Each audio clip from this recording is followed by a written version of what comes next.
ሰላም እንደዳችሁ አስ የምላሽ እንሰጣለን። ተማሩ። ወደ ቀጣይ ክርስቲያን ነቢያቶች ምን ያክል ሰካራም እንደነበሩ ራቁታቸውን እንደሚሄዱ ላሳያችሁ። መጽሐፍ ቅዱስ ኦሪት ዘፍጥረት ተመልከቱ ምን እንደሚል። ኖሁም ገበሬ መሆን ጀመረ፣ ወይንም ተከለ፣ ከወይን ጠጅም ጠጣና ሰከረ፣ በድንኳንም ውስጥ ራቁቱን ሆነ። አያችኋ፣ የእናንተ ነቢያት እየሰከሩ ራቁታቸውን ብልታቸውን እያሳዩ ይሄዱ ነበረ። ያው ራቁቱን ሆነ እያለ የሚናገረው ይሄ ነው። ጨመርላችሁ። አሁን መጽሐፈ መክብብ እንደዚህ ይላል፣ እግዚአብሔርም ስራህን ተቀብሎታልና ሂድ፣ እንጀራህን በደስታ ብላ፣ የወይን ጠጅህንም በተድላ ጠጣ፣ ሂደህ ጠጅህን በደንብ አጋር ጠጣ አለው። ይሄን የተናገረው ራሱ መጽሐፍ ቅዱስ ራሱ እግዚአብሔር ነው። መልካም እንደሰማችሁት፣ ዛሬም እንደተለመደው መጽሐፉ ላይ ማይልን ፈጣሪ ያሰክራቸዋል፣ ያው ስከሩ አላቸው፣ ብዙ ጠጅ ጠጡ አላቸው የሚል ንግግርን ሲያደርግ አይታችኋል። እያንዳንዱን እናፈርስና እነሱም ላይ እናነሳለን። ስለ ስካር መጽሐፍ ቅዱስ እንደዚህ ይላል። ገላትያ ምዕራፍ 5 ቁጥር 21 ላይ መለያየት፣ መናፍቅነት፣ ምቀኝነት፣ መግደል፣ ስካር፣ ዘፋኝነት ይህን የሚመስል ነው። አስቀድሜ እንዳለው እንደዚህ ያሉትን የሚያደርጉ የእግዚአብሔር መንግስት አይወርሱም። ስለዚህ ስካር የእግዚአብሔር መንግስት እንዳይወርሱ ከሚያደርግ አንዱ ነው ወዳጄ። ስለዚህ መጽሐፍ ቅዱስ ስከሩ የሚል የለም። ነገር ግን መጽሐፈ መክብብ ምዕራፍ 9 ቁጥር 7 ላይ እንዲህ የሚል ጥቅስ አንስቷል። እግዚአብሔር ስራህን ተቀብሎታልና ሂድ፣ እንጀራህን በደስታ ብላ፣ የወይን ጠጅህንም በተድላ ጠጣ። በተድላ የሚለውን በብዙ ጠጡ ይላል መጽሐፍ ቅዱስ ብሎ ወንድማችን አንብቦታል። ሜቢ አማርኛ ማትችል ከሆነ በተድላ ማለት በደስታ ማለት ነው። በደስታ ማለት ብዙ ጠጡ ማለት አይደለም። ብዙ ጠጡ ማለት አይደለም። ምክንያቱም ብዙ እንዳትጠጣ መጽሐፍ ቅዱስ እንደዚህ ይልሃል፣ እንዳትሰክር ይልሃል። ብዙ ከጠጣ ስለምትሰክር። ለምንድን ነው ታዲያ ወይን ጠጡ የተባለው? ወይን ጠጡ የተባለው ወይን አንድ መድኃኒት ስለሆነ ነው። መድኃኒት ከ2000 ዓመት በፊት እንደዚህ ሆስፒታሎች ሳይኖሩ ወይን ምን ነበረ? መድኃኒት ነበረ። ፖል ይህንን እንደዚህ ብሎ ይነግረናል በአንደኛ ጢሞቴዎስ ምዕራፍ 5 ቁጥር 23 ላይ ስለ ሆድህና ስለ በሽታ ብዛት ጥቂት የወይን ጠጅ ጠጣ እንጂ ወደፊት ውሃ ብቻ ትጠጣ። ስለ ምን እንጠጣ? ትንሽ የወይን ጠጅ። ወዳጄ ወይን ጠቃሚ ነው። ለዛ ነው እንደዛ የተባለው። ሳይንሱ አሁን ላይ ምን ይላል? ይሄንን ከዛሬ 2000 ዓመት በፊት መጽሐፍ ቅዱስ የነገረንን ሳይንሱ አሁን ላይ መጥቶ ኮንፊርም አድርጎልናል። ይሄ እንደምታዩት እዚህ ጋር ያለው ዌብሳይት አንኦፊሻል ዌብሳይት ኦፍ ዩናይትድ ስቴትስ ኦፍ ገቨርንመንት ይላል። የዩናይትድ ስቴትስ ኦፍ ገቨርንመንት ኦፊሻል ዌብሳይት ነው። በዛ ላይ ስለ ወይን ጥቅሞች እንዲቴል አብራርተውታል ዶክተሮቹ ማለት ነው። እንዲቴል አብራርተውታል። ምን ወይን ጠቃሚ ነው። ከምንም በላይ ግን ሁላችንንም እንዲያግባባን ደግሞ በደንብ ዓለማችን ላይ ታዋቂ የሆነውን ጆን ሆፕኪንሰን ዩኒቨርሲቲ ጤና ነኮችን ኢሚዲየት ሪሰርቾች ምናምን የሚወጡበትም ብዙ በዓለም ላይ ተቀባይነት ያለው ስለሆነ እዚህ ጋር ምን ይለናል? እንደዚህ ይላል። Researchers have also suggested that red wine in particular may protect the heart thanks to the antioxidant it contains. ቀዩ የወይን ጠጅ ወይንም ቀዩ ወይን especially particularly ምንድን ነው ይለናል? ቤስት ነው። ምክንያቱም ከፍተኛ የሆነ አንቲኦክሲዳንት ስለያዘ ለልብ ጤና ይጠቅማል። ማን ነው ያለው? ይሄንን ሳይንቲስቶች ናቸው ዛሬ ላይ ያሉት። ጥናቱን የሚያደርጉ ምን አሉ? ጠቃሚ ነው። አንቲኦክሲዳንት ለምንድን ነው የሚጠቅመው? በሰውነታችን ውስጥ የሚገኙ ፍሪ ራዲካሎችን ስለሚቀንስ፣ ስለሚያስወግድ፣ ልክ እንደ ዲቶክሲፊኬሽን ስለሚያገለግል፣ እነኚህ ኦክሲዴቲቭ ስትረሶችን ስለሚያስወግድ፣ እነሱ ተተከማቹ በሰውነታችን ውስጥ የፍሪ ራዲካል ክምችት ከፍተኛ ከሆነ ምን ያመጣል? ለሴሎች ዳሜጅ እንዲሆኑ ያደርጋል።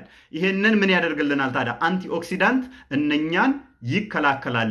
እነኛ እንዳይፈጠሩ በሰውነታችን ውስጥ ይዋጋል። ክሮኒክ ዲዚዝ እንዳንጠቃ ያደርጋል። ላይክ ሃይ ብለድ ፕሬሸር እንዳንጠቃ የመከላከል ብቃት አለው።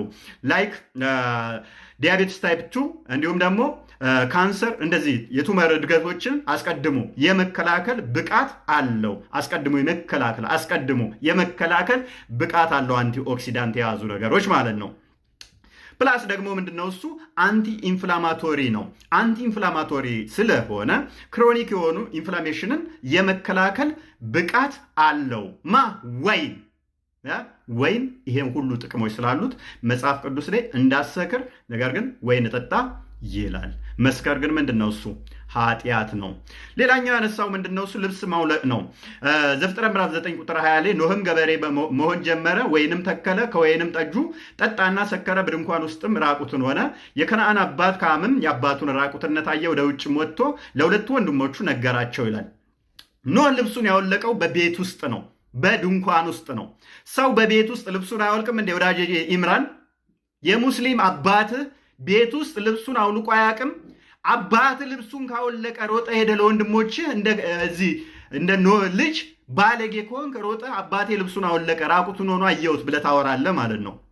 ኖህ ያወለቀው ልብሱን ቤት ውስጥ እንጂ ሜዳ ላይ አይደለም። ሜቢ እንደ ነብይህ እድሜ ልኩ ልብሱን ሳያወልቅ ስፐርሙንም ላው ላይ ርጭ እንዴ? ሱናን አናሳይ 296 ላይ እንደዚህ ይላል። ኢት ዋዝ ናሬትድ ዛት አይሻ ሰይድ አይሻ ሕፃኗ በ54 ዓመቱ የ6 ዓመት ሕፃን ልጅ ሆና ያገባት እንዲህ ትላለች። I used to scrub the janaba on another occasion, she said, the semen from the garment of the messenger of Allah. ምን ትላለች? ከልብሱ ላይ ጀናባውን ስፐርሙን በእጄ ጠርግለታለሁ ትላለች። ነብይ ልብሱ ስለማይወልቅ ነው ልብሱ ላይ ስፐርሙን የሚያንጠባጥበው የሚረጨው። ራቁት መሆን ደግሞ እንዲህ የሚያስገርምህ ከሆነ እንደዚህ ይላል። ሳያል ቡካሪ 65:25 ላይ ናሬትድ ኢብን አባስ እንደተረከው I heard Allah's messenger while he was delivering a ceremony on Palbit saying, you will meet Allah barefooted, naked and uncircumcised. የአላህ መልእክተኛ ነብዩ ሙሐመድ ምን ብሏል? አላህን እንዴት ታገኙታላችሁ? ራቁት፣ በባዶ እግር ራቁት፣ ወሸላችሁ ሳይገረዝ ሆናችሁ ታገኙታላችሁ። ነብይህን ወሸላው ሳይገረዝ ራቁቱን በቁመቱ በማን ሆኖ? በአዳም ቁመት ሆኖ። የአዳም ቁመት ደግሞ ስንት ነው? እሱ ሳያል ቡካሪ 33:26 ላይ አቡ ሁረይራ እንደተረከው the prophet said Allah created Adam making him 60 cubit tall 60 ክንድ እርዝመት ይዞ ነብይህን ወሸላው ሳይገረዝ ታገኘዋለህ። ዛፍ የሚያህል ሆኖ ማለት ነው። ወሸላው ሳይገረዝ ታገኘዋለህ። እኔ አይደለሁም ያልኩት። አንሰርከምሳይዝድ ሳትሆኑ ትገናኛለህ ያለ ነብይህ ነው። ሌላን ጨምር። የአላህ ልብስ ራሱ የሚወልቅበት ነው። ተፍሲር ኢብን ከሲር ሱራ 47:22 ላይ እንደዚህ ይላል። after Allah completed creating the creation the womb stood up and pulled at the lower garment of the most merciful he said stop that. የአላህ መልእክተኛ ምን ይላል ኢብን ከሲር? አላህ ፍጥረትን ፈጥሮ ከጨረሰ በኋላ ማህፀን ብድግ አለች ይላል። ከዛስ የስረኛውን የአላህን ጉርድ ወይንም ሽርጥ ጎተተችበት ይላል። ከዛስ አላህ ምን ይላታል? አላህ ለቀኝ እጅ ነው ያለው እንደምትመለከቱት ነው። ምን ይላታል? እቺ ማህፀን ረፊ አቁሚ ብሎ ይለምናታል፣ ይቆጣታል ማለት ነው። ምን ልታደርግበት ነበር? ልብሱን ልታወልቅበት። ማህፀን ግን ሴቶች ማህፀን ባለጌ ነች። ያላህን ሽርጥ ልታወልቅበት ነበረ። ያላህን ምን ሽርጡን ልታወልቅበት ነበረ። እኔ አይደለሁም ያልኩት፣ ሐዲሱ ነው ያለው። ለምንድን ነው እሱ ያላህን ሽርጥ ለማውለቅ ያሰበችው? ሙሐመድ ራሱ እስከ 3 ቀን እዚህ ጋር እንደምትመለከቱት ከወይንና ከዘቢብ መጠጥ እየሰራ እስከ 3 ቀን ድረስ ይጠጣ ነበረ። ከዛ በኋላስ ሳይ ሙስሊም 898 ላይ እንደዚህ ይላል። ትሬንድ upon us as we were with the messenger of Allah. The messenger of Allah removed his clothes till the rain fell on it. We said, messenger of Allah, why do you do this? ከአላህ መልእክተኛ ጋር አብረህ ሆነን ዝናብ ዘነበብን። ከዛስ የአላህ መልእክተኛ ሙሐመድ ልብሶቹን አወላለቃቸው፣ ራቁቱን ሆነ። እዛ እስከ 3 ቀን ይጠጣና ጠጁን ዝናብ ሲዘንብ ልብሱን ያወላልቃል። ምን ሆነህ ነው? የአላህ መልእክተኛ አለው ራቁቱን ይሆናል ነብይህ። በዚህ ላይ ቀጣይ የካዳቸውን ቁርአን ክፍልና ሌሎች መረጃዎች ወገናችን ያለውን ሐሳብ ካነሳ በኋላ ምን አለ? وهذا الوجه ይሄ ሐሳብ غلط ስተት ነው ሙንከሩ መትሩክ የተዋሸና የተጠላው ተቀባይነት የለውም። አያችሁ አደም ያክል እንደሚዋሽ ከላይ ያለውን ሐሳብ ካስቀመጠ በኋላ ተናገረ። ይሄ ነገር ተቀባይነት የለውም አለ። ወገናችን ደግሞ ቆርጦ ምላሽ ብሎ መጽሐፉን ጥሎታል። ያመጣው መረጃ ያሳያችኋለሁ። በእስልምና የሞተ ሰውን ወሲብ ማድረግ ይቻላል። የሞተ እንስሳን ወሲብ ማድረግ ይቻላል። ኒክሮፊሊያ ማለት ነው። ህፃናትን በመቀመጫቸውም በብልታቸውም ወንዱንም ሴቱንም ማድረግ ይቻላል። እንደ እስልምና ፔዶፊሊያ ይቻላል፣ ህፃናትን መገናኘት፣ ሆሞሴክሹዋሊቲ ይቻላል። እሱ ከራሳቸው መጽሐፍ አሳይቻችኋለሁ። ያይ ውድቅ ነው ተቀባይነት የለውም ብሎ ያነበበውን ክፍል ኬቱ ጋር ቆርጦ እንዳነበበው አሁን አነብላችኋለሁ። አረብኛውን እና እንግሊዝኛው መጨረሻ ላይ ያስቀምጥላችኋለሁ። መልእክትም አለኝ። እንደዚህ ይላል ታሪኩ። ምንድነው? ከላይ የሚጀምረው ይዘግባል እንስሳትን ወይንም ሰዎችን ወይንም የሞቱትን እንስሳትም ሊሆን ይችላል ሰውን ግንኙነት ከተደረገ ወዲያ መታጠብ ግዴታ ነው አይደለም የሚል ነው ጥያቄያቸው እንጂ ግንኙነት ማድረግ ክልክል ነው አይደለም የሚል አይደለም። እሱ ፓርት 1 ላይ ቪዲዮን እዩት። ከዛ ይመጣና እንደዚህ ይላል። ከፍ ብዬን ላንብብላችሁ። Our companions have said that intercourse occurs when health male's penile head completely penetrates an orifice as has been anonymously agreed. የኛ ባልደረቦች እንደተስማሙበት ይላል የወንዱ ፔናል ጤናማ ፔናል ሄዱ ሴቷ ብልት ውስጥ ሙሉ ለሙሉ ሲገባ እሱ ግንኙነት ተብሎ ይጠራል። ሙሉ ለሙሉ ከገባ ግንኙነት ይባላል። Thus, when the penile head has completely disappeared inside the orifice, then all the regulation concerning washing apply. ይሄ ነገር ሙሉ ለሙሉ የወንዱ እንትን ከገባ የእጥበት ስርዓት ህግ ይተገበራል ይላል። It is anonymously agreed that it is not necessary that the entire penile shaft penetrate to apply the regulation of washing. ለመታጠብ የፔናል እንትኑ እቃው ሙሉ ለሙሉ መግባት ላይጠበቅበት ይችላል። If a part of penile head penetrates, then the regulation of washing are not imposed as is agreed. የፔናል ሄዱ ጫፉ የተወሰነ ክፍል ብቻ ከገባ ህጉ ጫና ላይ ይደረግበት ይችላል። ኢምፖዝ ላይ ይደረግበት ይችላል ማለት የተወሰነ ፓርቱ ብቻ ከገባ ማለት ነው። then the regulation of washing are not imposed as is agreed እንደተስማማንበት ይሄ እንትን ላይ ይችላል አለ። ከዛ ይቀጥልና except ልብ በሉ ከዚህ ጀምሮ አሁን አስተውሉ except by an odd few of our companions who said that even in this case all the regulation of washing apply. ጥቂት የሆኑ ከኛ ባልደረቦች ይላል በዚህ ጉዳይ እንኳን ቢሆን ትንሽ ጫፉ እንኳን ቢገባ የመታጠብ ግዴታ አለበት የሚሉ አሉ። ጥቂቶች ይህንን ይላሉ ይላል። አብዛኞቹ የተመስማሙት ግን የመታጠብ ግዴታ ህጉ ሊተገበርበት አይችልም ነው። ነገር ግን ጥቂት ኦድ የሆኑ ኤክሰፕት ኦድ ብሎ የሚያስቀምጣቸው ግዴታ ነው መታጠብ አለበት ትንጥዬ እንኳን ቢገባ ብለው ይላሉ። ከዛ ሲቀጥልና አሁን ልጁ ያነበበው ይሄንን ነው። however ይላል ነገር ግን አለ however this opinion is wrong, rejected and abandoned. ነገር ግን ይሄ ሐሳብ አለ ውድቅ ነው ተቀባይነት የለውም። ምኑ ትንጥዬ እንኳን ቢገባ መታጠብ ግዴታ አለበት የሚለው ሙሉ ሐሳቡን ከላይ ያለውን አይደለም ውድቅ ነው ያለው። ሰዎቹ ጥቂት አካል የሆኑት ትንሽ እንኳን ቢገባ ከነሱ የሆኑ ጥቂቶች ሰዎች ናቸው። ከተስማሙበት ይልቅ ጥቂት የሆኑ አካላት ምን ብለው አሰቡ? ትንሽ እንኳን ቢገባ መታጠብ ግዴታ አለበት ያሉት ውድቅ ነው፣ ስህተት ነው፣ የነሱ ነው እያላቸው ያለው እንጂ እንስሳትን መገናኘት ክልክል ነው የሚል አይደለም፣ ወይንም ፋብሪኬትድ ነው የሚል አይደለም፣ ወይንም ደግሞ ሆሞሴክሹዋሊቲ ኒክሮፊሊያ ክልክል ነው የሚል አይደለም።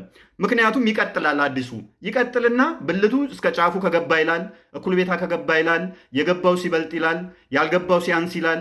ይሄንን ሙሉ ታሪኩን አንብቡት። ይኸው ለጥፍላችኋለሁ። መታጠብ አለበት የለበትም እያለ ከዛ ቀጥሎ ይሄዳል። ሐሳቡ አላለቀም። ከዛ ይቀጥልና የተወሰነ ላንብብላችሁ። if a man warbs sheds around his male member then ejaculates inside a woman's vagina, ወንድ ልጅ ብልቱ ላይ ጨርቅ ቢጠመጥምና ግንኙነት ሲያደርግ ብልቷ ውስጥ የዘር ፍሬውን ቢያፈስ ይላል then there are 3 opinions from our companions. 3 ሐሳብ አለ ወይንም 3 እይታ አለ ከኛ ባልደረቦች ሆነ ይላል። the most famous is that the man must wash. የመጀመሪያውና በደንብ ተቀባይነት ያለው ታዋቂው ምንድነው? ወንድየው መታጠብ አለበት የሚል ነው። the second is that he does not have to wash because he ejaculated ኢንሳይድ ደ ሼዝ። ሁለተኛው ደግሞ መታጠብ የለበትም ምክንያቱም የጠመጠመ ውስጥ ነው እንትን ያፈሰሰው የዘር ፍሬውን መታጠብ የለበትም የሚል ነው። The third is that if the chaise is thick and prevents climax and wetness inside the vagina, then washing is not necessary. Otherwise, it is necessary and Allah knows best. ሶስተኛው ግን ምንድን ነው ይላል? ጨርቁ ወፍራም ከሆነ ክላማክስ እንዳይደርስ ካደረገው ሴቷን እርጥበት ማይፈጠር ከሆነ መታጠብ ግዴታ ላይሆን ይችላል። እንቀጥል፣ ሐሳቧንም አላለቀም። If a woman inserts in her vagina an animal's penis, she must wash.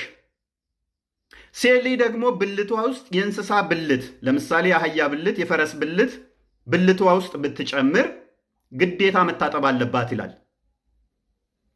And if she inserts a detached penis, a severed male member, there are two opinions. The most correct is that she must wash. ሁለት እይታ አለ። የወንድ ብልት ገንጥላ ቆርጣ ብልቷ ውስጥ ብትጨምር በደንብ ተቀባይነት ያለው መታጠብ ነው ይላል። ሳያልቅ ያላለቀ ከላይ የሰዎቹን የተቃወመበትን አመጣና የተቀጠፈ ነው፣ ውሸት ነው። በዚህ ጉዳይ ላይ ኒክሮፊሊያ፣ የሞተን መገናኘት፣ ፔዶፊሊያ፣ ሕፃናትን መገናኘት፣ ቤስታሊቲ፣ እንስሳትን መገናኘት፣ ሆሞሴክሹዋሊቲ፣ ሌዝቤኒያኒዝም ቁርአን አንዲትም ቦታ አይከለክልም። ይህ መጽሐፍ ይከለክላል የሚል ካለ ቻሌንጅ አድርገዋለሁ። ኡስታዞቻችሁን ዲቤት አድርጉኝ፣ በምድርም በገነትም ይሄንን ነገር ይፈቅደዋል።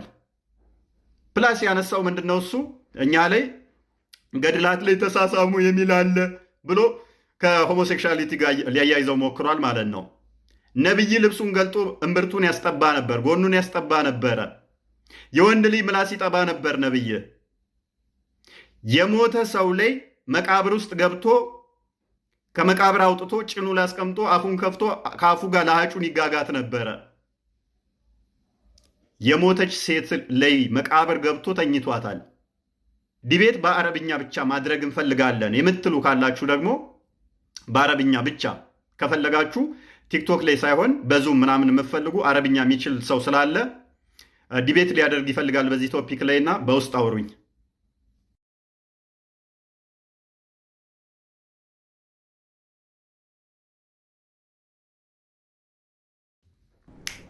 If there is a yet there, then masturbation is permitted.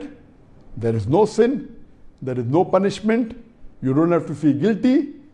And if መልካም ዶክተር ዛኪር ናይክ እንግዲህ ሙስሊሞች ጀግናችን የሚሉት ነው ያለውን ሰምታችኋል። ከዚህ በፊት ሰሞኑን ጠርታውን በእስልምና የሞተ ሰውን የሞተ እንስሳን ግንኙነት ማድረግ እንደሚቻል፣ ግብረ ሰዶም ማድረግ እንደሚቻል፣ ሕፃናትን መገናኘት እንደሚቻል፣ እንስሳቶችን መገናኘት እንደሚቻል በሰፊው አሳይቻችኋለሁኝ። የዲቤት ጥሪም አቅርቤ ማንም ሊመጣ አልቻለም። ምክንያቱም ያውቁታል ስንት አይነት መረጃ እንደሚመጣ። አሁን የቀረን እንስሳቶች ከተቻሉ፣ ግብረ ሰዶም ከተቻለ፣ የሞተ ከተቻለ የቀረው ምን ነበረ? ማስተርቤሽን ነበር የቀረው። ዶክተር ዛኪር ሲናገር እንደሰማችሁት ማስተርቤሽን ማድረግ ኃጢአት አይደለም ይቻላል ብሏል። እሱ ደግሞ ከራሱ ሳይሆን ያለው እጅግ ብዙ የእስልምና ሊቃውንቶች የሚስማሙበት ነው። በነቢዩ ጊዜ የነበሩ ተከታዮቹ ማስተርቤሽን ያደርጉ ነበረ። ለዛሬ ግን ወንዶቹ ሚስት ከሌላቸው ወይንም ደግሞ ባሪያ ከሌላቸው ነው የሚፈቀድላቸው በእጃቸው ማስተርቤት ማድረግ እንደሚችሉ ኢብን አንበል እንትን መግለጫ እንትን አድርጎታል፣ ፈቅዶታል። የሴቶቹን ላንብብላችሁ። ሸምሰዲን ኢብን ቀይም አልጀውዚ የኢብን ተሚያ ተማሪ ነው። ፓርት 4 ላይ ወይንም ደግሞ ቮሊዩም 4 ላይ ፔጅ 129 ላይ ወይንም ደግሞ በእንትኑ ላይ 96 እና 97 ላይ የሚገኛል። ፔጆቹ የተለያዩ ቦታዎች ላይ ስላሉ ነው። እንትን ላይ ለምታወርዱ 96 97 እንደዛ አካባቢ ላይ ይገኛል። ስለ ሴቶቹ እንደዚህ ይላል። If a woman does not have husband and her lust becomes strong, ሴት ባል ከሌላትና ፍላጎቷ ስሜቷ ከፍተኛ ከሆነ የሚመጣ ከሆነ It is permissible for the women to take an acrobage, which is a piece of leather worked until it becomes shaped like a penis, and insert it in herself. She may also use a cucumber. ምን ይላል? ባል ከሌላት ስሜቷም ፍላጎት ካላት ለማለት እንግዲህ ቃላቶችን ሶሪ እና ይላል ለሷ የተፈቀደ ነው ምን ማስተርቤት ማድረግ በምን ከቆዳ በተሰራ ሌዘር ነገር እንደ ወንድ ብልት አድርጋ መጠቀም ትችላለች። ከቆዳ ወይንም ከሌዘር ሴክስ ቶይ ሰርታ ማስተርቤት ማድረግ ትችላለች። ወይንም ደግሞ ይላል ኩከምበር ወይንም ደግሞ ፓምፕኪን መጠቀም ትችላለች። ኩከምበር ማለት ኪያር እንደዚህ ወይንም ደግሞ አዱባ የሚባለውን መጠቀም ትችላለች። ይሄ ሙስሊሞች የሚመሩበት ነው። የሙስሊሞች የሱኒ ሙስሊሞች ሺዓዎችን ሳይሆን ሱኒ ሙስሊሞች ኢትዮጵያ ውስጥ ያሉ ሙስሊሞች የሚመሩበት መመሪያቸው ነው። ይሄ ፍቃድ ተሰጥቷል፣ ኃጢአትም አይደለም፣ መጠቀም ይችላሉ። እና ጥያቄያችን እዚህ ጋር ምንድን ነው ሴቶችዬ፣ ኩከምበሩ እንዴት ነው? ከዛ በኋላ እንጥሎሽ ይጥላል ወይንስ እንዴት ነው? እሱ ተጋብታችሁ ነው የምንኖሩት? ትዋዋሱታላችሁ ወይንስ እናንተው ጋር ይቀጥላል? ከዛ ትበሉታላችሁ ወይንስ እንዴት ነው እሱ? እድሜውስ የኩከምበሩ ነገር እንዴት ነው እሱ? ማንኛውንም ኩከምበር ነው የምትጠቀሙት ወይንስ እድሜ ገደብ አለው? ማለት ምህር ምናምን ነገር የሚባልስ ኩከምበሩ እንዴት ነው እሱ? አቅራቦትና ምናምን ነገር ነጋዴዎች እንዴት ነው በስርዓት ያቀርቡላችኋል? ይሄንን እስቲ እንዲቴል አብራሩልን እስቲ። ቆዳውስ የበግ ቆዳ ነው? የፍየል ቆዳ ነው የምትጠቀሙት? የበሬ ነው? የአህያ ነው? የምን ቆዳ ነው የምትጠቀሙት? እስቲ እሱንም ነገር ጠቆም ብታደርጉን ምሁራኖቻችሁ ምን አይነት መጠቀም እንዳለባችሁ ስለነገሯችሁ ማለት ነው። የወንዶቹ ደግሞ በጣም አስቂኝ ስለሆነ ትልቅዬ የውሸት መጋዘን ላሳያችሁ። ዛሬም ግብዳ ማለት ነው ቤቱን ዘግቶ ተደብቆ ከውሸት ውጪ ፌስ ቱ ፌስ ዲቤት ማድረግ ማይችለውን እንዴት እንደሚዋሽ በአረብኛ ተደብቆ ላሳያችሁ። ተፍሲረ ሳዲ ይታያችኋል። እንደዚህ ይላል፣ በደንብ ተከታተሉ። ታረቱን ኢላ አነኩም ለን ተኡምኑ ቢሂ፣ እዚህ ጋር መግለጫ ነው እናንተ እንዳላመናችሁበት።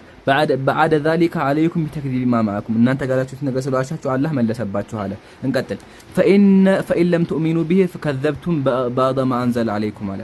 አላህ ወረደ እናንተ ካዳችሁ። ስለዚህ ቁርአን መጣን እናንተ ላይ የተወረደውን ነገር አረጋገጠ። ለዛ ነው ወሙሰዲቀን ሊማ ማአኩም ያለው እናንተ ጋር ያለውን እናንተ አላህ አውርዶ የካዳችሁትን ነገር አረጋገጠው። አላህ ካወረደ በኋላ እናንተ ክዳችሁበታል በዛ። ስለዚህ እናንተ የካዳችሁትን ነገር ቁርአን መጥቶ አረጋገጠው፣ ያዋሻችሁትን ነገር ደግሞ አጋለጠ ማለት ነው። ለዛ ነው አትደብቁ አትጨምሩ አላቸው። የደበቁትን ነገር እንደሰማችሁት ነው። ልጁ ለአኬ ነው ምላሽ የሰጠው። አኬ ቁርአን መጽሐፍ ቅዱስን ያረጋግጣል፣ ቁርአን መጽሐፍ ቅዱስ ተጋጭቷል አላለም ለሚለው አይ እንደዛ አይደለም ብሎ ለአኬ ምላሽ ሰጣለሁ ብሎ እንዴት አይነት ውሸት እንደዋሻ አሳያችኋለሁ። እስልምና ለውሸት አንድ ቀን ብሎ አያድርም። በአረብኛ ውስጥ የተደበቀ በአረብኛ ተጠቅልሎ ቋንቋውን ለማይችሉ በማታለል ሃይማኖት የሆነ እምነት እንደሆነ አሳያችኋለሁ። ልጁ ያመጣው ተፍሲር የሚያወራው አስቀድሞ በቁርአን በዚህ እመኑ፣ ምክንያቱም እናንተ ጋር ካለው ጋር ተመሳሳይ ነው፣ እናንተ የያዛችሁትን መጽሐፍ ይሄ መጽሐፍ የሚያረጋግጥ ነው፣ ስለዚህ እመኑበት እያለ ነው የሚቀጥለው። አረጋጋጭ ነው የሚለውን ሲያብራራው ምን ይላል? which confirm that which is already with you፣ እናንተ ጋር ካለው ጋር አስቀድሞ ከነበረው ጋር ኮንፊርም የሚያደርግ ነው፣ አረጋጋጭ ነው ይላል። that is it is in harmony with it and does not contradict። ይሄ ማለትም አረጋጋጭ ነው ማለት እናንተ ጋር ያዛችሁት ወይንም እናንተ ጋር ካለው ጋር አብሮ የሚሄድ ነው፣ የማይጋጭ ነው። ምን ማይል ነው? does not contradict it፣ እናንተ ጋር ያለውን የማይጋጭ ከሱ ጋር አብሮ የሚሄድ ነው ይላል። as it is in harmony with the scripture that you already have፣ እናንተ አስቀድሞ ከያዛችሁት መጽሐፍ ጋር አብሮ የሚሄድና የማይጋጭ ነው። does not contradict them፣ ከነሱ ጋር የማይጋጭ ነው። then there is no reason why you should not believe in it። ስለዚህ አለ በቁርአን ላለማመን ወይንም በሱ ላለማመን ምንም አይነት ምክንያት የላችሁ፣ ምክንያቱም እናንተ ጋር ካለው መጽሐፍ ጋር ተመሳሳይ ስለሆነ የማይጋጭ ስለሆነ ላለማመን ምን የላችሁም ምክንያት የላችሁም ይላል። because it brings the same message as all messengers brought፣ ምክንያቱም አለ ሌሎች ነቢያቶች እንዳመጡት ተመሳሳይ የሆነ ሚሴጅ ወይንም መልእክትን ያመጣው እናንተ ጋር ካለው መልእክት ጋር ተመሳሳይ ስለሆነ አናምንበትም ለማለት ምክንያት የላችሁም። So it is more appropriate that you should believe in it because you are the people of scripture and knowledge. ስለዚህ ምን ማድረግ አለባችሁ? ይበልጥ ልታምኑበት የተገባችሁ ነው። ምክንያቱም እናንተ የመጽሐፉ ሰዎችና የእውቀት ባለቤት ስለሆናችሁ ከእናንተ ከያዛችሁ ጋር ተመሳሳይ ስለሆነ ልታምኑበት ይገባል እንጂ ልትቃወሙት አይገባም። ከእናንተ ጋር ካለው ጋር የሚጋጭ ስላልሆነ ይቀጥላል። Moreover, the words which confirm that which is already with you indicate that if you do not believe in it, confirm ያደርጋል አረጋጋጭ ነው የሚለውን የማታምኑበት ከሆነ ምን ያሳያል ይላል? that will backfire on you. ባክፋይር ያደርግባችኋል እናንተ ይላል። ምክንያቱም ይላል ይሄ እናንተ ጋር ካለው ተመሳሳይ ስለሆነ አንድ አይነት መልእክት ስላለው በዚህ አናምንም የምትሉ ከሆነ ባክፋይር ወደ እናንተ ያደርጋል፣ ወደ እናንተ ይመለስባችኋል። ምክንያቱም አንድ አይነት መልእክት ስለያዘ ይላል። ባክፋይር ምንድነው የሚያደርገው? and will imply that you have rejected the scripture that you already have. እናንተ ያዛችሁትን መጽሐፍ እንደመካድ ነው። ምክንያቱም ይሄና እናንተ ጋር ያለው መጽሐፍ አንድ አይነት ስለሆነ በዚያና ምንም ካላችሁ እናንተ ጋር ያለውን መጽሐፍ እየካዳችሁ ነው ይላል። because the message it brings is the same as that which was brought by Moses, Isa and other prophets. ምክንያቱም አለ በሌሎችም ነቢያት በሞሴ በኢሳ እና በሌሎችም የመጣው ሜሴጅ እናንተ ጋር ካለው ጋር እዚህ ውስጥ ያለው አንድ አይነት ነው። ግጭት የለም፣ ተመሳሳይ ነው። so by rejecting it you are also rejecting what you have with you. ስለዚህ ይሄንን ስትቃወሙ እናንተ ጋር ያለውንም እየተቃወማችሁ ነው፣ ምክንያቱም አንድ አይነት ነውና። furthermore in the scripture that you have with you there is description and a foretelling of this prophet. እናንተ ጋር ካለው መጽሐፍ ይላል ስለዚህ ነብይ የተገለጠ ስለሱ የተባለም አለ ይላል። who has brought this Quran ይሄንን ቁርአን ያመጣውን ማለት ነው ስለ መሐመድ። hence if you do not believe in him በሱ የማታምኑ ከሆነ then you will have rejected some of that which was revealed to you. እናንተ ጋር የተወረደውንም አናምንም እያላችሁ ነው፣ እናንተ ጋር ያለውንም አንቀበልም እያላችሁ ነው። ምክንያቱም ተመሳሳይ ነውና እናንተ ጋር ያለውንም ምን አንልም እያላችሁ ነው፣ አንቀበልም እያላችሁ ነው። the one who rejects some of that which has been revealed to him has in fact rejected all of it. አንዱ መልእክት ከናንተ ውስጥ አልቀበልም ያለ ሰው ሁሉንም እንደካደ ነው፣ እንዳልተቀበለ ነው። just as the one who disbelieves in one message has in fact disbelieved in all of them. አንዷን ሜሴጅ አላምንባትም ካለ በሁሉም ሜሴጅ አላምንበትም እንደማለት ነው። ስለዚህ እናንተ ጋር ያለውን የሚያረጋግጥና እናንተ ጋር ካለው ተመሳሳይ ነው፣ አብሮ የሚሄድ ነውና ይሄን አልቀበልም ማለት ምክንያት የላችሁም። ሁለቱ አንድ አይነት ስለሆኑ ይሄ ቁርአን እናንተ ጋር ካለው መጽሐፍ ጋር አንድ አይነት ነው እንጂ ተጋጭቷል አይልም። ዛሬ ማታ 3 ሰዓት ላይ ዛሬ ይሄው ልጁ ባነሳው ቶፒክ ላይ እዚሁ ፔጅ ላይ እናወራበታለን። የምትችሉ ብቅ በሉ።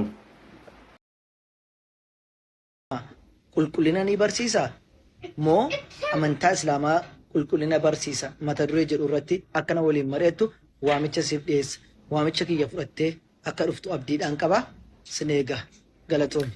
Well, akkuma dhageessanitti Ustaaz Faraan waa'ee qulqullina ilaalchiseet amantii kiristaanaa moo amantii islaamaatu waa'ee qulqullina kan barsiisu kan jedhu irratti yaamicha mariinaaf godheera. Yaamicha isaas fudhadheen jira. Kaamisa halkan sa'aatii 3 irra jalqabeeti marii keenya gochuu dandeenya jechuudha. Marii keenya kan goonu koostiidhaan akka naafne kanan dura marii akka goonu beellamneet turre maricha sana irratti situ hafe amas akka naafne kaamisa sa'aatii halkan kecha jechuudha. Sa'aatii 3 irra jalqabneet akka sa'aatii Itoophiyaatti jechuudha ni goona jechuudha. ምንድነው ኡስታዝ ፈርሃን የውይይት ጥሪ አቅርቦልኛል በንጽህና ጉዳይ ላይ ክርስትና ነው እስልምና የሚያስተምረው በሚል ላይ ሐሙስ ከምሽቱ 3 ሰዓት ጀምሮ በኢትዮጵያ ሰዓት አቆጣጠር በኮስት ውይይት እናደርጋለን። እንዳትቀር እና ይሄ ነው። ሼር አድርጉለት። ቴክስቲፍ ጎደን ቱሬ ናፍ እንደ ቢስኔ ሰዓቲ የገነመ ደቂቃ ሜቃ ከመሪያኑ ይመሪያና ቴክስት ያለ ቢስ በውስጥ ሜሴጅ አድርጌላለሁ ምን ያህል ደቂቃ እንደምንወያይ እንድንነጋገር ሚሴጅ መልስ። ሰላም እንድናችሁ ነጋራይ ከለሳ ኡስታዛ ከነ ወጅን መሪ ቀብናት ቱሬ ከን አርጊተን ጅርቱ ኦፊሳ ገረ ዱማቲ ጄቄራ ጋፊፍ ዴቢ ደቂቃ ኩዳን ቀበኔት ቱሬ እኒ ገሩ ገረ ደቂቃ ዲግደሚጃ ፈየደሜ አቺ ቦዳ ጋፈተሙን በርባኒ ሰኒፍ ደቂቃ ዳብሲሴት አከነመት ወጫጅ ይችላል። ከዚህ ኡስታዝ ጋር ምንም እውቀት የሌለው ነው። ማይምነቱን ለማሳየት ነው አንድም አክቹአሊ እና ጥያቄና መልስ ላይ ምንድነው እሱ 10 ደቂቃ ነበር መጠቀም የነበረብን ወደ 26 ደቂቃ ተጠቀመ። ከዛ በላይም ደግሞ አቁሞት ነው ዝም ብሎ የሚጮኸው፣ ምላሽ አይሰማም፣ ዝም ብሎ ይጮሃል እና ያው ጥያቄ ሳይጠየቅ ወጥቷል ማለት ነው። እሱን ጋፈተሚን ባየጅ ይችላል ቢኮዝ ወደ ጋፈተሜ ዋባዬ ፊና ዋን ቤኩፍ እሱን ጋፈተሚን አከኑመት ደቂቃ ዳብሲሴት ይኖጫጅ ይችላል። አማረ ጀልቀብኔ ገሩ አፋን ኦሮሞ ይፈትን ይወጀና ከናፉ ጆሌን አፋን ኦሮሞ ደንደሰን ሰዓቲ halkan sa'aatii 3 irra jalqabeet har'asiin seenna laayivii seenna jechuudha. Maybe afaan caccabsee ifa mana godha garuu diraamaa afaan oromoodhaan akka hojjetan argineera. Kanaafuu diraamaa ustaazonni hojjetan ni saaxilla. Kanaafuu sa'aatii 3 irra jalqabeet guyyaa hunda ni seenna afaan oromoodhaan. Kaawwan ጀምሮ በኦሮምኛም ከ3 ሰዓት ከምሽቱ ጀምሮ በኢትዮጵያ አቆጣጠር ላይቭ እየገባን በኦሮምኛ የሚሰሩትን ቅጥፈት፣ ውሸት፣ ሐሰት እናጋልጣለን ማለት ነው። በር ከፈቱልን፣ በኦሮምኛም እንድንሰራ አመቻቹልን ማለት ነው። ያው እንደዚህ አይነት ቀሽም ኡስታዞችን ያው ምንም እንደማያውቁ ካሳየን ምን አይነት ባለጌ እንደሆነ እኔ እያወራውኝ እየተወያየው ኢቭን እያለ ድምጹን ያስገባ ነበረ። ይሄ የኡስታዙ ስቱፒዲቲን የሚያሳይ ነው። ፕላስ ደግሞ 10 ደቂቃ 26 ደቂቃ አካባቢ ተጠቀመ። እድል ሰጠሁት፣ ታገስኩት። ኢቭን አንደኛው የሶስተኛ ዙር ላይ 10 ደቂቃ ነው መጠቀም የነበረብኝን በ8 ደቂቃ አስቆመኝ። እሱንም ታገስኩት እና ምንም እውቀት የለውም ልጁ።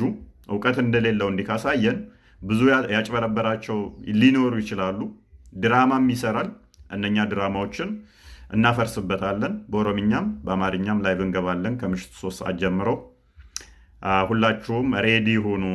ጥያቄም ካላችሁ በመናነሳቸው ላይ ኑ እና እንደዚህ ያለ እውቀት ማውራት እኛ ጋር ዋጋ ያስከፍላል፣ ሙስሊሞች ዘንድ ማለት ነው። ምንም እውቀት የሌለ ከንጽህና አስተምራለሁ ብለህ መጽሐፍ ቅዱስ ላይ ያመጣከውን ላሳየ። አባት ስማኝ፣ አልያዝም ደቂቃ ገና እንደውም ዘጋዋለሁ። አሁንም እንዳልከ እስኪሰማኝ ጥያቄ ሰማኝ አቆማለሁ። ገና 5 ደቂቃ አለኝ። የኔ ጥያቄ እዚህ አካባቢ ያለውን ጸጉር ላጭ ብሎ ያዛል እግዚአብሔር? ንጽህናውን ጠብቀሃል? ንገረኝ። ብልት አካባቢ ላይ ያለውን ያዛል ወይ? መጽሐፍ ቅዱስ ብልት አካባቢ ያለውን ያዛል ወይ እንድትቆርጠው ጸጉር? አምላኬ ይኸው ጀምሬያለሁ። ደቂቃን አስተካክል። አጨምርም። ይኸው ጀምሬያለሁ። መልስልኝ። ይኸው አልጨመርኩም። ይኸው አልጨመርኩም። ቀጥል። የኔ ጥያቄ መልስልኝ። የኔ ጥያቄ ብልት አካባቢ ያለው ጸጉርን መላጨት ንጽህና መጠበቅ ያዛል መጽሐፍ ቅዱስ? ያዛል። አሳየኝ መረጃ። አቁማለሁ እስክታመጣ መረጃ። ኦኬ ባይዘይ ስንት ደቂቃ እንደሚጠቀም ይሁት በኋላ ይኸው እኔ ደቂቃ አቁማለሁ እስክታመጣ ድረስ ያዛል አለ መረጃ እስክታመጣ ደግሞ አቁማለሁ።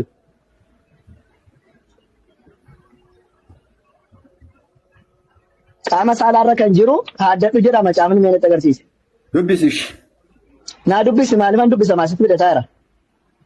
እሺ እንደዚህ ይላል።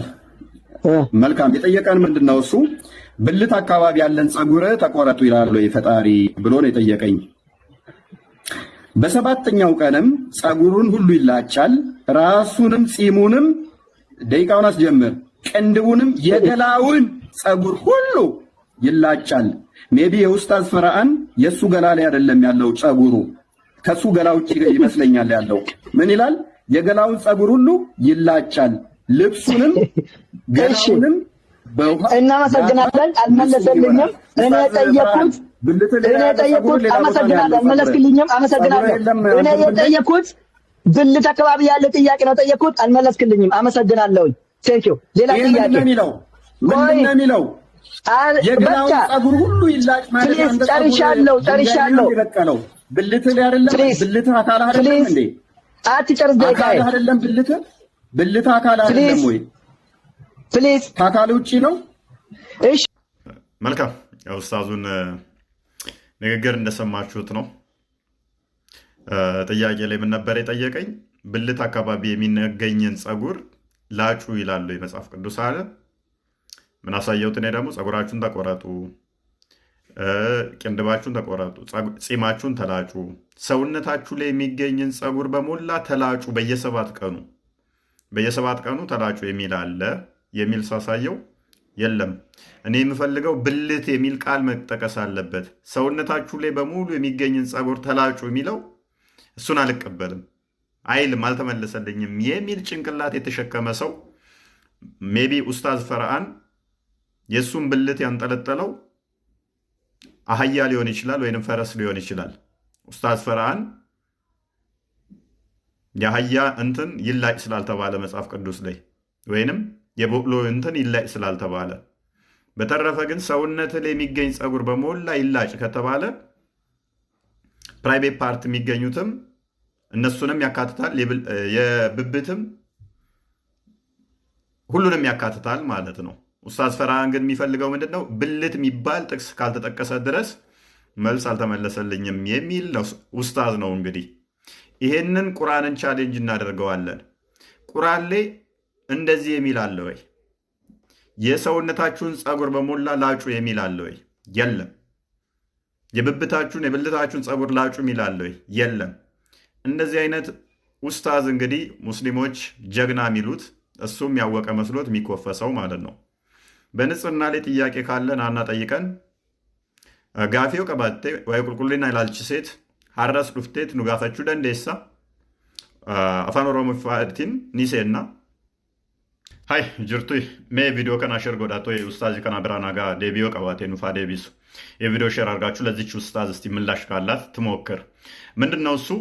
ይህን አዲስ እንደምትመለከቱት በነቢዩ ጊዜ አንዱ ጭንቅላቱ በቅማል የተሞላ ነበረ፣ ጺሜም በቅማል የተሞላ ነበር ይላል እና ነቢዩ ወደ እኔ መጣና ምን አዘዘኝ ይላል? ጸጉሬን የጭንቅላቴን እንድቆረጥ የጺሙን ተቆረጥ አላለውም እና 3 ቀን እንዲጾም ወይንም ደግሞ 6 ድሆችን እንዲመግብ ወይንም ደግሞ ላም ወይንም በግ እንዲያርድ። ለምን? ለቅማል ላም እንዲያርድ። ይሄ በእስልምና ንጽህና እንዴት ይታያል? ታጠብ ከማለት ይልቅ ምንድነው ያዘዘው? 3 ቀን ጹም ወይንም 6 ድሆችን መግብ።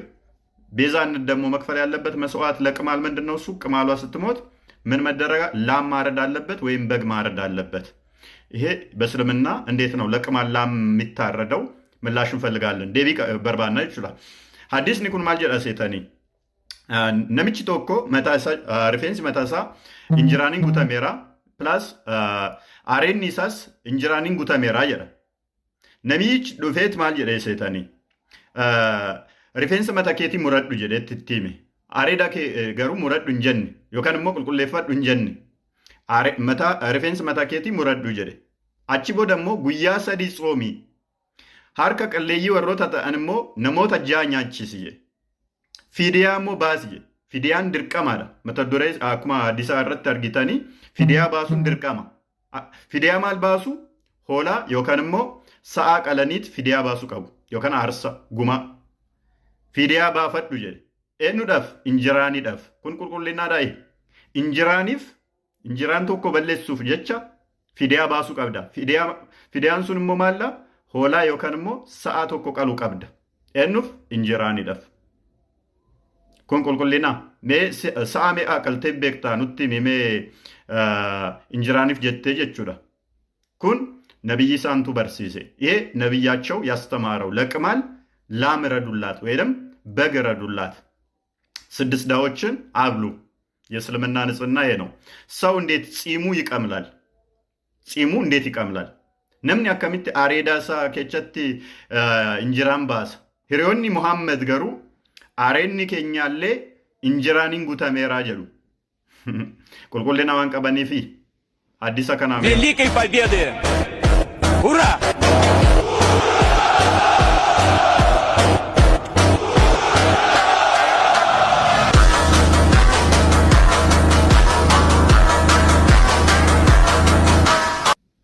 ሙሐመድ በአንድ ሌሊት በአንድ ጥባት አንድ ሻወር ብቻ 9 ሴቶችን ግንኙነት አድርጓል? አላደረገም?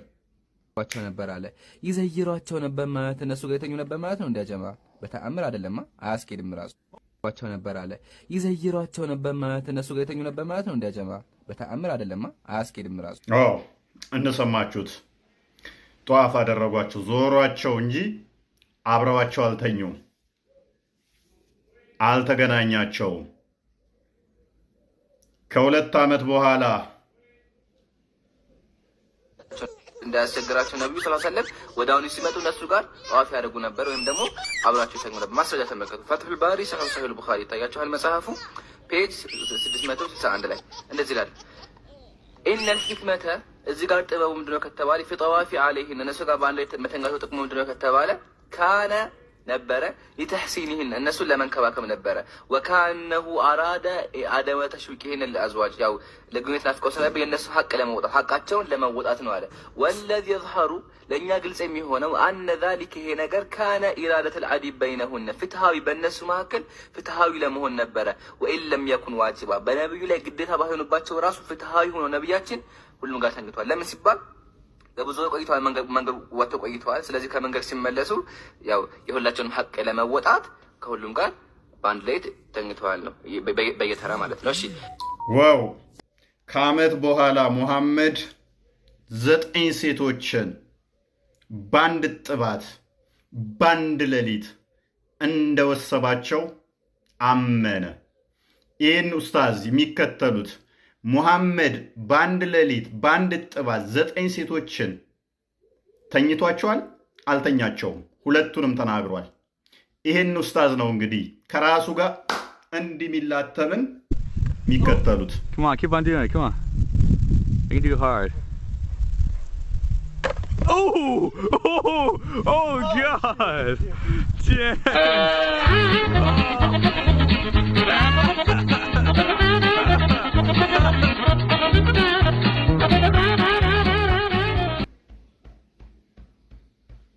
የትም ቢሆን ይሄን ታውቁ ይሆን? እያንዳንዳቸው ሙስሊሞች እንደ እስልምና አስተምረው ገነት ለመግባት አንድ አይሁድ ወይንም ክርስቲያን መስዋዕት አድርገው እንደሆነ ታውቃላችሁ። አለበለዚያ ገነት አይገቧትም። እንደዚህ ይላል ሳሂህ ሙስሊም 2767 ኤ ላይ when it will be the day of resurrection Allah would deliver to every Muslim a Jew or a Christian and say that is your rescue from hellfire በትንሣኤ ቀን በቂያማ ቀን ይላል አላህ ለእያንዳንዱ ሙስሊም አይሁድ ወይንም ክርስቲያን ይህ ከእሳት መዳኛህ ነው ይለዋል።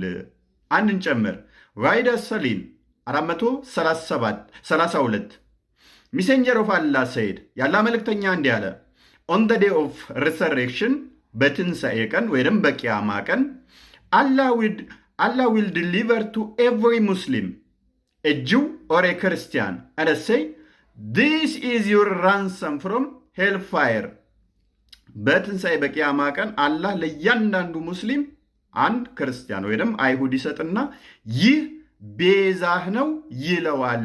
ቤዛ ማለት በእርድ የሚቤዣው ማለት ነው። ስለዚህ አንድ ሙስሊም ጋነም እንዳይገባ ገነት ለመግባት ለእያንዳንዱ አንድ ክርስቲያን ወይም አንድ አይሁድ ይሰጠዋል። እሱን አርዶ ነው ገነት የሚገባው።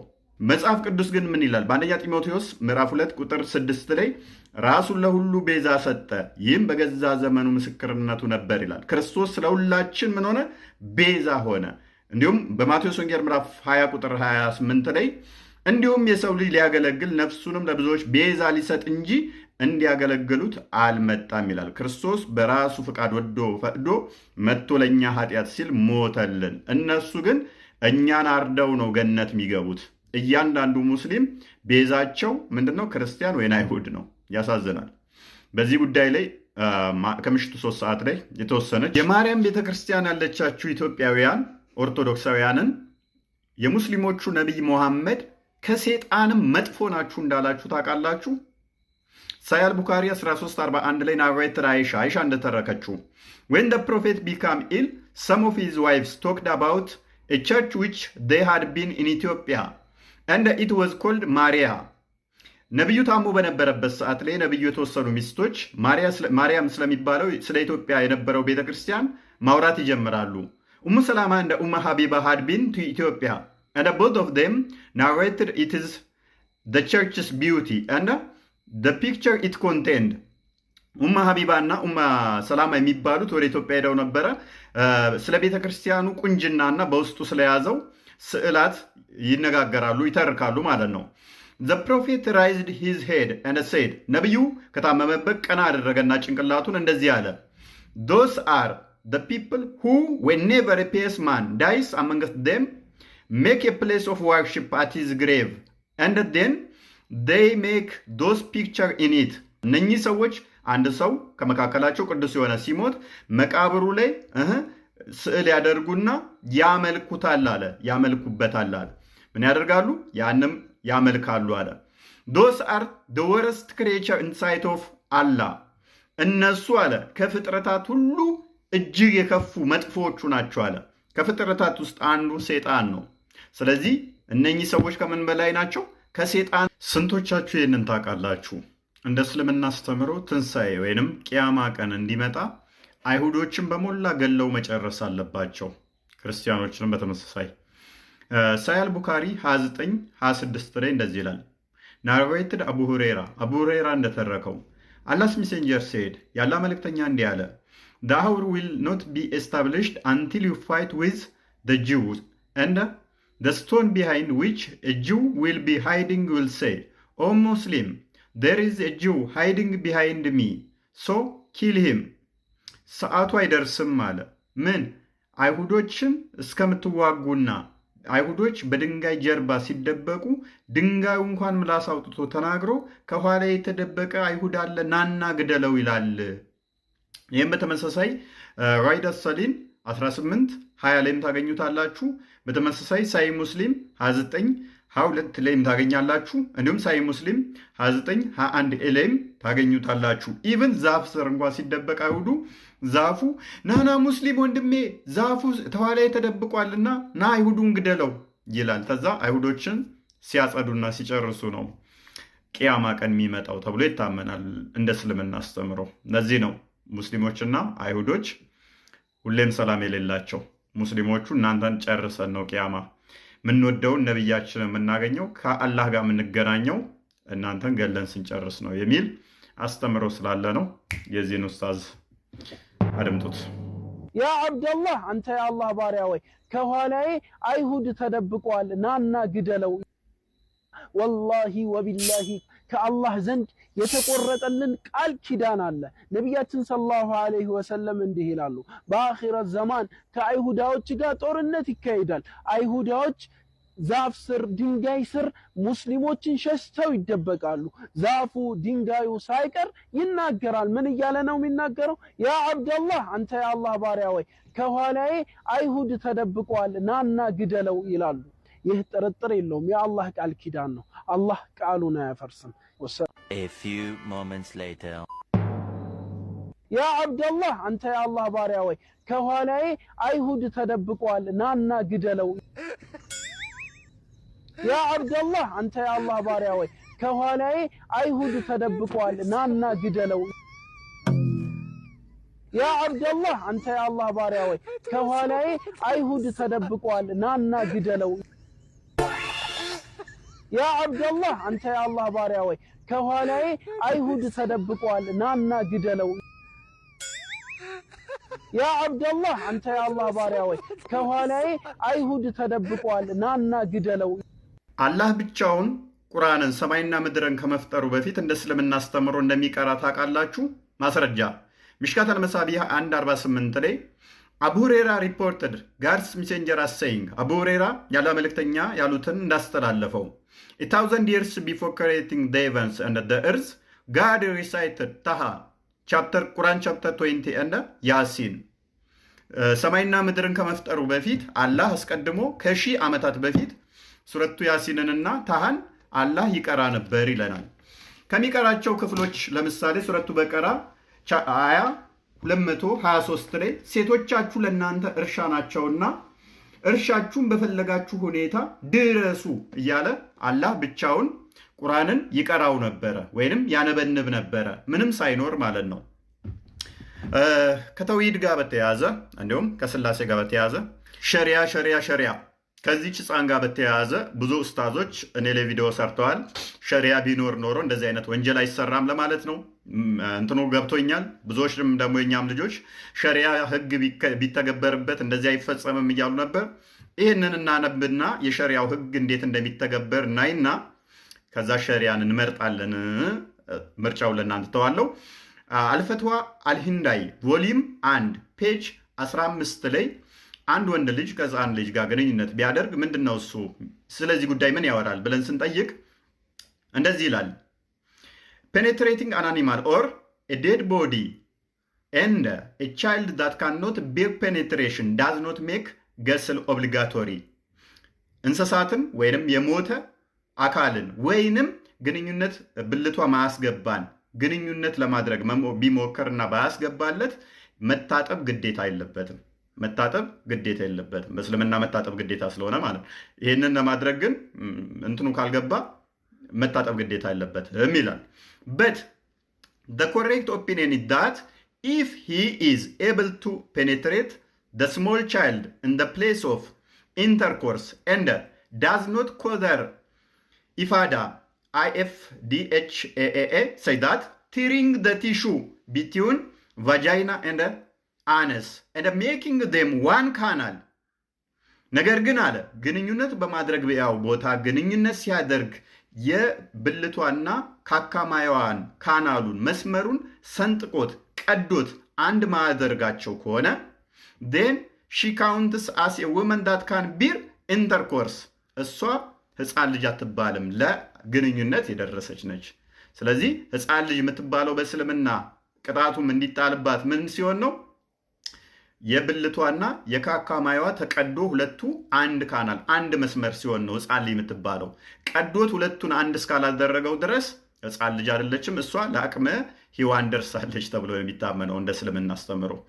አንድን ጨምር። ለምንድን ነው ይሄ የተባለው ስንል ደግሞ እዚህ ጋር ቁርአኑን እንደምታዩት ለአቅመ ሔዋን ያልደረሱ የወር አበባ ማየት ያልጀመሩ ህፃናትን ግንኙነት አድርጎ ወሲብ ፈጽሞባቸው መፍታትም እንደሚቻል ቁርአኑ ስለሚፈቅድ ማለት ነው። ተደፍራ ከሆነ ደግሞ ሙተማሌክ ቡክ 41 ሐዲስ ነምበር 16 ላይ እንደዚህ ይላል። ሙተማሌክ said the position with us about a woman who is found to be pregnant and has no husband በእኛ ጋር አንድ ሴት ልጅ አርግዛ ብትገኝ ባል ባይኖራት አለ ምንድነው አቋማችን? she says I was forced and she says I was married እንዲህ ብትል ተገድጄ ነው ተደፍሬ ነው ብትል ወይንም ባል አለኝ አግብቻለሁ ብትል is that it is not accepted from her ተቀባይነት የላትም። ተገድጄም ነው ብትል ባል አለኝም ብትል ተቀባይነት የላትም። and the hadda is inflicted on her ቅጣቱ ወደ እሷ ይዞርና እሷ ተወግራ ትገደላለች። አለበለዚያ ምን ማድረግ አለባት? unless she has a clear proof of what she claims about the marriage or that she was forced or she comes bleeding if she was a virgin or she calls out for help so that someone comes to her and she is in a state or what resembles it of the situation in which the violation occurred አለበለዚያ ምን ማድረግ አለባት? ባል እንዳላት በእርግጥ ማሳየት ግልጽ ያለ መረጃ ማምጣት አለባት። አለበለዚያ ተደፍሬ ነው ስትል ምስክሮች 4 ማምጣት አለባት። አለበለዚያ ደግሞ እየደማች እየጮኸች ሰው ደርሶ ማየት አለበት ድንግል ከሆነች። ካልሆነስ he said if she does not produce any of those እነኚህ የተባሉትን ማቅረብ ካልቻለች the hadda is inflicted on her ቅጣቱ ወደ እሷ ይዞርና እሷ ትወገራለች። the hadda is inflicted on her what she claims of that is not accepted from her ያለችው በሞላ ተቀባይነት አይኖረውም። ተደፍሬ ነው ብትል 4 ሰዎች እስካላዩ ድረስ ተቀባይነት የለውም። a raped woman cannot marry until she has restored herself by 3 menstruation period even የተደፈረች ሴት 3 ጊዜ ፔሪድ እስክታይ ድረስ ማንም ሊያገባት እንኳን አይፈቀድላትም ይላል። አንድን ጀምር የሙስሊሞች ሪላንስ ኦፍ ትራቭለር ፔጅ 637 መመልከት እንችላለን። እሱስ አሁንም ስለ መደፈር ምን ይለናል? ምስክሮቹ ስንት መሆን አለባቸው? ኢፍ ቴስቲሞኒ ኮንሰርንስ ፈርኒኬሽን ኦር ሶዶሚ፣ ምስክሮች ከሬብ ጋር በተያያዘ ወይንም ደግሞ አስገድዶ መድፈር ጋር ወይንም ግብረ ሰዶም ከማድረግ ጋር በተያያዘ ምስክሮች ምን መሆን አለባቸው? ዴን ኢት ሪኳርስ 4 ሜል ዊትነስ፣ 4 ወንድ ምስክር መሆን አለበት። ሴቶች ከሆኑ እጥፍ ነው የሚሆነው፣ 8 ሴት ምስክር መሆን አለበት። ሁ ቴስቲፋይ ኢን ዘ ኬዝ ኦፍ ፈርኒኬሽን፣ በአስገድዶ መድፈር ጊዜ የሚመሰክሩት ምን ብለው መሆን አለበት? that they have seen the offender insert the head of his penis into her vagina. 4ቱ መስካሪዎች በአይናቸው ደፋሪው ብልቱን ብልቷ ሲያስገባ ማየት አለባቸው። 4 ሰው ሚስት ስትደፈር ብታይ ተደፈረ ብለህ መክሰስ አትችልም፣ 4 ምስክር ማቅረብ እስካልቻልከ ድረስ። 4ቱም ደግሞ አይናቸው ብልቷ ውስጥ ሉክ ልድገምላችሁ that they have seen the offender insert the head of his penis into her vagina. የብልቱ ጭንቅላት የእሷ ብልቱ ሲገባ አይተው ካልመሰከሩ ተቀባይነት የለውም። ቅጣቱ ወደ ሰውየው ይዞራል፣ ዋሽቷል ተብሎ። ይሄን ያለው ማን ነው? ሪሌሰንስ ኦፍ ዘ ትራይቭለር ፔጅ 637 ከፔጅ 500 ምናምን ጀምራችሁ እስከ 700 ድረስ አንብቡት። ሙሉ ይሄንን ነው የሚያብራራላችሁ። ሌላን ጨምር፣ አንድ ፈተዋን ጨምር። ፈተዋቸው ደግሞ እንደዚህ ይላል። with regard to witness to ዚና፣ ከዚና ጋር በተያያዘ ያለ ምስክርነት ምንድን ነው ይላል? they should be 4 people whose testimony is acceptable and they should state that they have seen the zina in clear terms. 4ቱም በግልጽ አይተናል ብለው መመስከር አለባቸው። ምን አይነት ነው ግልጽ የሚለውን say that አለ። they should have seen the man's penis in the woman's vagina. የወንዱ ብልት የሴቷ ብልት ውስጥ ማየት አለባቸው። if ራቁት ሆነው ተቃቅፈው እንደ እንቅስቃሴ እያደረጉ ቢያይስ ይመልስልናል። if some of them only testify that they saw them naked or they describe certain position or movements, that is not sufficient to prove that zina took place. ራቁት ሆነው ሚስትህን እግሮቿ መሃል ተቃቅፈው ብታይ፣ እንቅስቃሴ እያደረጉ ብታይ ተቀባይነት የለውም። ፎቶ ብታነሳ ተቀባይነት የለውም። ቪዲዮ ተቀባይነት የለውም። 4 ሰው ባይናቸው ማየት አለባቸው። ይሄ ግዴታ ነው። እሺ ተደፈርኩ ብላ ብትሄድ ምንድነው እሱ የሚገጥማት ታዲያ? 4 ማቅረብ ካልቻለች ቅድም እንዳልኳችሁ ቅጣቱ ወደ እሷ ይዞራል። ለምሳሌ እች ልጅ ተደፈርኩ ብላ ሄዳ ቅጣቱ 4 ሰው ምስክር ማቅረብ ሳችል ቀርታ ተወግራ የተገደለች ነች። እችኛዋ ደግሞ ቢቢሲ ያወጣቸው ዜናዎች ናቸው፣ ማየት ትችላላችሁ። እችኛዋ ደግሞ እንዲሁ ተደፈርኩ ብላ ተደፍራ ሄዳ 4 ሰዎች ሲደፍሩ ብልቷ ሲገባ ማየት ባለመቻላቸው ወደ 13 ወር የታሰረች ነች። ይሄንኛውን ደግሞ እንደምታዩት 200 የተገረፈች ነች። 4 ሰዎች ምስክር ማቅረብ ሳችል ቀርታ። ስለዚህ የቀደመው ያሳየኋችሁ ተወግራ ተገደለች። ለምን? ተደፍራም 4 ሰው ማቅረብ ስላልቻለች። 4 ሰው ብልቷ ሲገባ ማየት ስላልቻሉ በዚህ ምክንያት ተቀጣሽ ማለት ነው። ዋና ፖይንታችን ምንድነው? እሱ የሸሪያ ህግ ይህን ይመስላል። ነገር ግን ደግሞ እንደገና አሁንም አንድ ልጨምርላችሁ። በሸሪያ ህግ መሰረት እዚህ ጋር እንደምታዩት አማኝ እስካልሆንክ ድረስ ሙስሊሙ ሌላውን ቢደፍር ህጉ አይሰራም። እሱን ዜናዎች ቀጣይ ላቀርብላችሁ እችላለሁኝ። ሙስሊም ወንድ ክርስቲያንን ወይንም አይሁድን ሌላን ቢደፍር ይህ ህግ እሱ ላይ አይሰራም። ሙስሊሙን ሲደፍር ብቻ ነው ኢቭን ሊቀጣ የግድያ እንትን የሚፈጸምበት ሙስሊሙን ሲደፍር ነው እንጂ ክርስቲያኑ ላይ አይደለም ህጉ። እና ሸሪያ ህግ ይህን ይመስላል። ሜቢ ቀጣይ በጣም በርካታ አለ ከዜና ጋር ጨምር። ሰላም እንዴት ናችሁ? ይህ ወንድማችን ነው የምትመለከቱት፣ ፓስተር አብዶ ይባላል። ከእስልምና የመጣና እስልምናው ላይ የሚሰራ ነው። ትናንትና የግድያ ሙከራ በሙስሊሞች ተደርጎበታል። ይህንን ካደረጉ በኋላ ልክ እንደ ጀግና በየቲክቶካቸውና በፌስቡካቸው ላይ ይህንን አድርገናል እያሉ እየፖሰቱትና እየተደሰቱ ነበረ። ያው እስልምና አመጣጡን ታውቃላችሁ። በፊትም በመግደልና ሌላውን በማሳደድ ነው። አሁንም ደግሞ እነሱ ላይ የነቢያቸው ገመናን የሚገልጥባቸውን ሰው በማጽዳት በመግደል የነቢያቸውን ገመና ለመከላከል ወይንም ደግሞ ለመደበቅ እየሞከሩ ይገኛል ማለት ነው። በፊት በአረብኛው ነበር የሚደበቁት፣ እንግሊዝኛ ተተረጎመባቸው አዲሱ። አሁን ያንን እንግሊዝኛውን እያነበበ የሚገልጥባቸውን የነቢያቸውን ገመና ያስተምሮታቸውን አጋንንታዊነት መግደል በዛ እንከላከላለን ብለው ሞክረዋል ማለት ነው። ወንድማችን እንኳንም እግዚአብሔር አተረፈ።